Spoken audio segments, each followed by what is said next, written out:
देवासमोर button दाबून मतदान करावं ही अपेक्षा आपल्या समोर व्यक्त करण्यासाठी उभा राहिलोय। आदरणीय गणपतरावजी देशमुख 11 वेळा महाराष्ट्राचं राजकारण यशस्वी केलं। याच नेतृत्वानं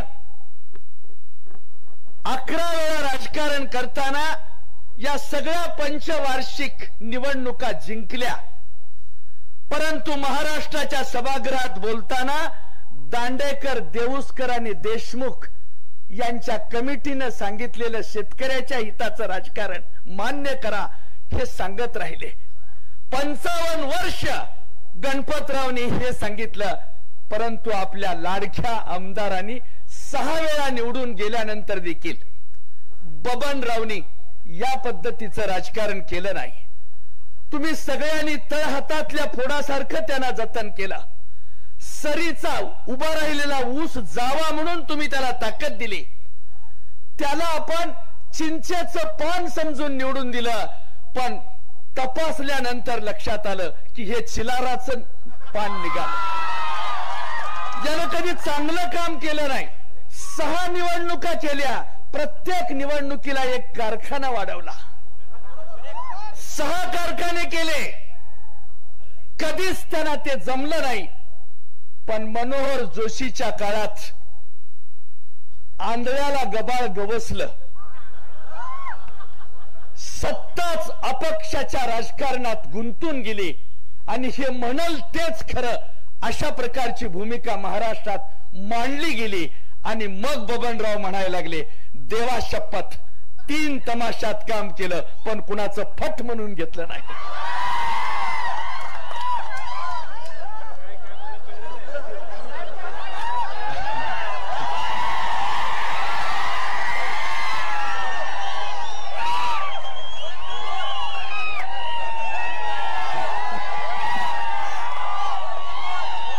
बबनराव हा भिजलेल्या हरभऱ्यासारखा वागत होता। त्याच्या कधी दुष्काळाचा परिणाम त्याच्यावर झाला नाही। आणि अशा परिस्थितीत वाटेल ते पाप केले। सुशिक्षित बेकारानं दिलेला कागद जमा करून ठेवला। शेतकऱ्याला कर्ज देतो असं सांगून मधाचं बोर्ड दाखवून त्याची कागद जमा केली। त्याने जपलेली काळी त्यांनी तशाच पद्धतीने 7 बारे गोळा केले आणि त्यांच्या खानदानी बापाच्या उतानखाट चिरंजीवानं हे सगळे कागद एकत्र करून त्या ठिकाणी कर्जाचा डोंगर उभा केला। आणि तरी हा नेता म्हणतोय 3 तमाशात काम केलं पण कुणाचं फट म्हणून घेतलं। या पद्धतीचं पाप करणाऱ्या माणसाला परमेश्वरानं आता कार्यालय खाली आणलेलं आहे। जर बंद पडलेला विठ्ठल सारखा कारखाना सुरू करतोय, चोराखळी सारखा कारखाना सुरू करतोय, सांगोल्यासारखा कारखाना सुरू करतोय, सलाईनवर असलेला पेशंट दुरुस्त करणारा डॉक्टर देगाव नावाच्या खेड्यात जन्माला आलाय आणि तो लोकांना बरं करतोय, हा विचार महाराष्ट्राला ऐकला। ही महाराष्ट्राची ताकद आहे। बबनराव, गरीबाचं नाव तुम्ही घेत राहिलात, खेड्यातलं नाव तुम्ही सांगत राहिलात, पण घोळाची भाजी तुम्ही कधी खाल्ली नाही। जर मिळाली, संधी मिळाली आणि तरुण पोरं जिल्हा परिषदेत राजकारणात आली तर तुमच्या सारख्या माणसाला गोळून घोळाची भाजी तुमच्या तोंडात कशी घालायची ते आता ठरवलेलं आहे। तुम्ही वाटेल ते केलं तरी होत नाही। तुम्ही वाटेल ते करून आता नादाला लावलं तरी चालत नाही। एकानं वावडीचा पाय हातात घ्यायचा, त्याला संजय मामा म्हणतात, आणि दुसऱ्या बबनदादानं वावडीचा पाय हातात घ्यायचा, त्याला बबनदादा म्हणतात। आणि तिथंच जवळ असलेला एक पाय शिल्लक राहतोय म्हणून वामनरावच्या हातात देतात।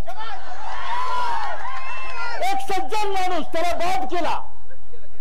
या सगळ्या परिस्थितीमध्ये जवळ आल्यावर पैसे मोजायला अडचण होईल म्हणून घाटणे पाटलाला दूर ठेवला. ह्या सगळ्या परिस्थितीत या 3 दांडक्यानं त्यांनी करड्याची रास केलेली आहे. मानाजवळ चावलेलं कूस बाजूला ठेवलेलं आहे आणि वाटेल तशा पद्धतीनं गरिबांच्या रक्तावर रंगपंचमी साजरी करणारा हरामखोराचा बादशाह बबन शिंदे याला बाजूला करा.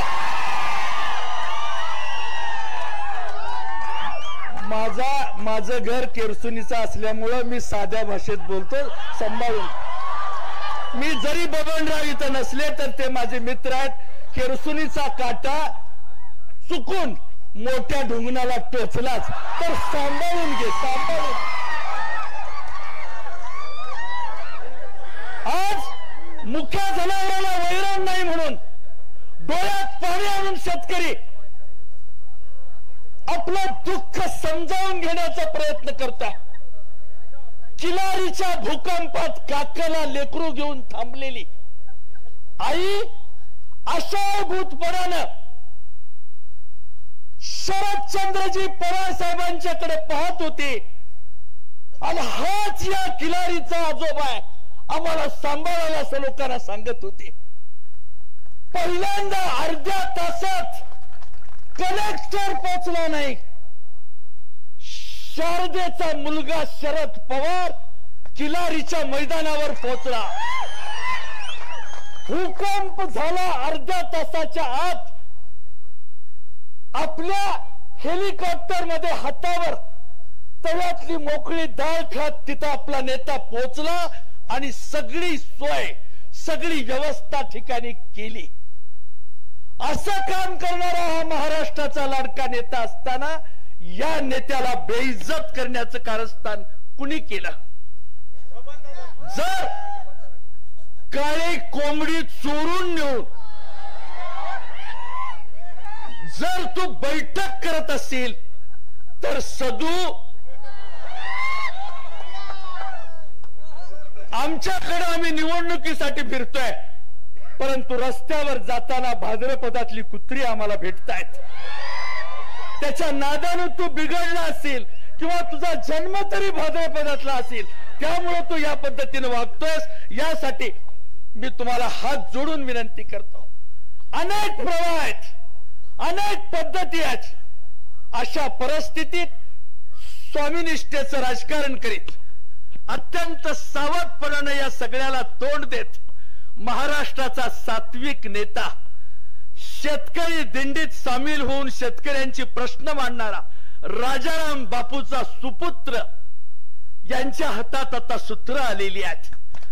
एक उत्तम असं काम करणारा नेता आपल्या समोर आलेला आहे आणि स्वामीनिष्ठेचं राजकारण करताना पवार साहेबांना सगळ्या पद्धतीची साथ देण्याचं काम आमच्या नेतृत्वाने केलेलं आहे.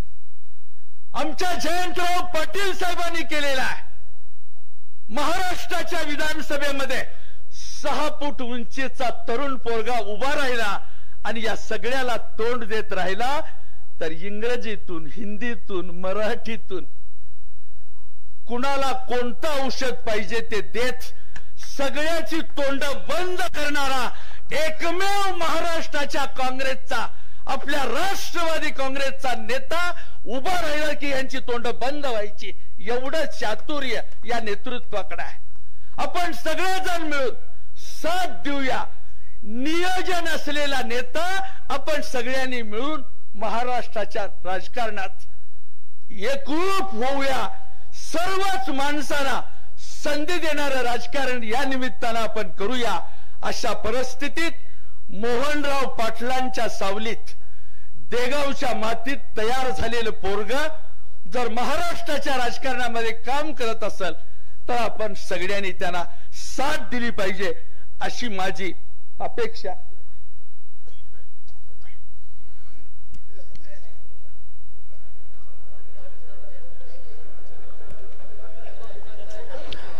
या परिस्थितीत वय झालेल्या अभिनेत्रीनं सारखीच जर अदाकारी करायची सुट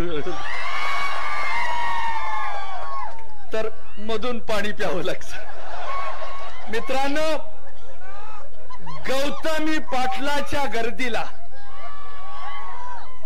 गौतमी पाटलांच्या गर्दीचा सभासद होण्यापेक्षा रायगडाच्या पायथ्याशी मावळ्यांनी सांडलेल्या रक्ताच्या अभिषेकाचा साक्षीदार होऊया आणि शरद पवारांची लढाई आपण यशस्वी करूया.